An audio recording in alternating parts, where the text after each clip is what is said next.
આપને જણાવતા આનંદ થાય છે કે આપણે જે ટ્રાફિકની સમસ્યા અંજાર શહેર અને આજુબાજુના ગ્રામ્ય વિસ્તારમાં હતી એના ભાગરૂપે કાલે 111 કરોડના ખર્ચે બાયપાસનું ખાતમુહૂર્ત અમારા સંસદ સભ્ય અને ધારાસભ્ય અને પાર્ટીના આગેવાનોના વરદસ્તે શરૂ થશે અને એ સમસ્યાનો આવનારા દિવસોમાં શહેરીજનોને અને ગ્રામ્ય વિસ્તારના લોકોને રાહત મળશે।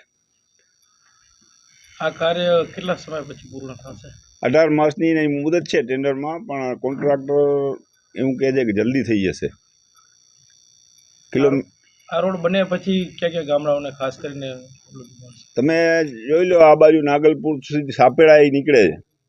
આ જે ટ્રાફિક છે મોટા ભાગે તો અંજાર શહેરમાં આવતું હતું અને થોડું નાગલપુરને નડતું હતું। એ ટ્રાફિક જામ રહેતો હતો। મીઠાની પરિવહનની ગાડીઓ હોય, ડમ્પર હોય, જે આજે ઔદ્યોગિક વિકાસ થયો કચ્છનો, એના કારણે ટ્રાન્સપોર્ટેશન વધ્યું છે, સ્વાભાવિક છે।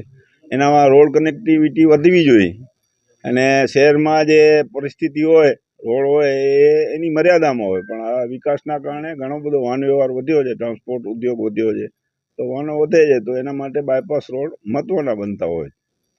એના ભાગરૂપે બધા શહેરીજનોને નગરમાં પણ વધારે થશે। આજુબાજુના જે ગ્રામ્ય વિસ્તાર છે, નાગલપુર છે, સાપેડા છે, જે કનેક્ટેડ બધા છે, વરસામેડી છે, અત્યારે બધી ટ્રકો મોડોદર થઈને વરસામેડી થઈને જાય છે, તો એ લોકોને પણ રાહત થશે એમ।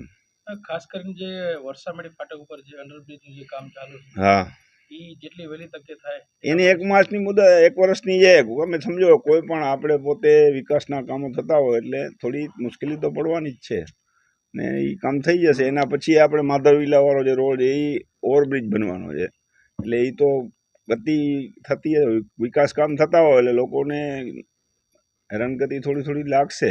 મારી દુકાન હોય તો મને રોડ બનશે અને કોઈ બ્રિજ વચ્ચે આવશે આમાં આવે છે ને, 2 માઇનોર બ્રિજ આવે।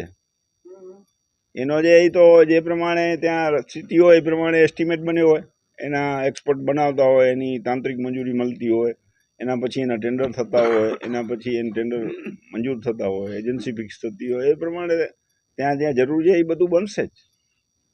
60 મીટર સંપાદન થયેલી છે જમીન આજુબાજુ। અત્યારે 4 લેન, જે ભવિષ્યમાં 6 લેને બને એ બાયપાસ, એવી સ્થિતિ છે। અત્યારે 4 લેન બનાવી, પણ જરૂર 6 લેનની જ છે, પણ હવે એ આ એસ્ટિમેટ મંજૂર થયેલો હોય એટલે આપણને એવું લાગે। આપણે સામખિયારી રોડ બન્યો ત્યારે 4 લેન આપણે એમ લાગતું હતું, અત્યારે 6 લેન હોય તો ઓછો પડે, એવી સ્થિતિ છે। કારણ કે કચ્છનો વિકાસ જ એટલો થયો છે, ઔદ્યોગિક વિકાસ એટલો થયો છે, એના કારણે બે પોર્ટ છે, એના કારણે ટ્રાન્સપોર્ટ ઉદ્યોગનો વિકાસ થાય તો એને રોડ તો જોઈએ જ ને। આપણને એવું લાગે કે આ સરકાર કરતી નથી, પણ એવું ના હોય, એના તબક્કાવાર કામ થતા જ હોય।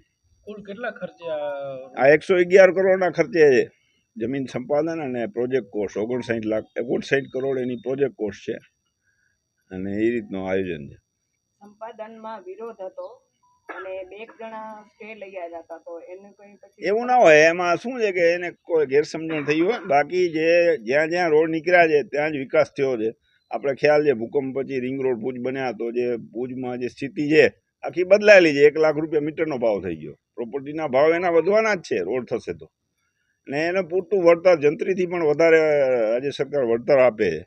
એને રોડ કનેક્ટિવિટી એની પ્રોપર્ટીના પણ ભાવ વધતા હોય છે, પણ ક્યારેક કોઈને ગેરસમજણ થઈ ગઈ હોય તો એવું બનતું હોય છે, પણ એને ખ્યાલ આવી જાય એટલે કામ થતા જ હોય। અમારી ચેનલને લાઈક, શેર અને સબસ્ક્રાઇબ કરો। ડેઇલી ક્રાઇમ ન્યૂઝ, સત્યની સાથે।